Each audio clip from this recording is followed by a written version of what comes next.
नीतीश कुमार के 17 साल के कालखंड में वो 25 से बढ़कर फिर 40 हो गया। जब लालू जी मुख्यमंत्री से हटे तो पूरा कालखंड जंगल राज का सीडी रेशियो 38 से घटकर हो गया 24%। लालू जी के राज में, मैं आपको ये आंकड़ा फिर से दे रहा हूँ, 1991 में बिहार में सीडी रेशियो था 38%। जब लालू जी मुख्यमंत्री बने 100 रुपए बैंक में आप जमा कीजिएगा, 24 रुपए ऋण मिलेगा, 75 रुपए दूसरे राज्य में जाएगा। तो पिछले 17 साल या 30 साल में लालू नीतीश के राज में अगर हर साल 1 लाख, 1.5 लाख, 2 लाख करोड़ रुपया अगर बैंक में 100 रुपया जमा हुआ देश के स्तर पे, तो उसमें से 72 रुपए लोगों को ऋण के तौर पर मिला। 40-50 लाख करोड़ रुपया बिहार के लोगों का उन राज्यों में जा रहा है जहां पर उस पैसे का उपयोग करके लोग व्यापार कर। बिहार आज वही खड़ा है जहां हम लोग 1991 में खड़े थे। पिछले साल बिहार की गरीब जनता ने बैंकों में 4,21,000 करोड़ रुपए जमा किए, करीब 72%, 72%। मतलब अगर बैंक में 100 रुपया जमा हुआ देश के स्तर पे, तो उसमें से 72 रुपए लोगों को ऋण के तौर पर मिला।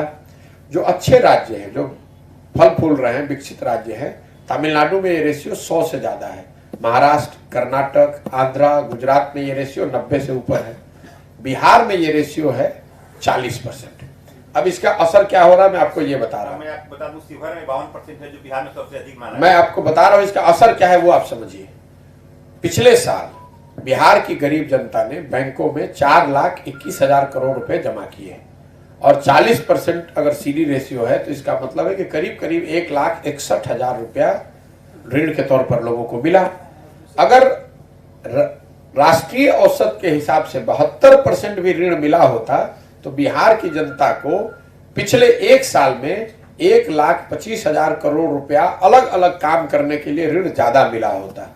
अगर आप अच्छे राज्यों की तुलना करें तो करीब 2-2.25 लाख करोड़ रुपया और मिलना चाहिए था। अब जरा आप अंदाजा लगाइए कि पिछले 17 साल या 30 साल में लालू नीतीश के राज में अगर हर साल 1 लाख, 1.5 लाख, 2 लाख करोड़ रुपया बैंकों के माध्यम से दूसरे राज्यों में जा रहा है, तो बिहार की में से 40-50 लाख करोड़ रुपया बिहार के लोगों का उन राज्यों में जा रहा है जहां पर उस पैसे का उपयोग करके लोग व्यापार कर रहे हैं, और हम लोग के बच्चे, बिहार के लड़के जाकर उन्हीं व्यापारिक संस्थाओं में मजदूरी का काम कर रहे हैं।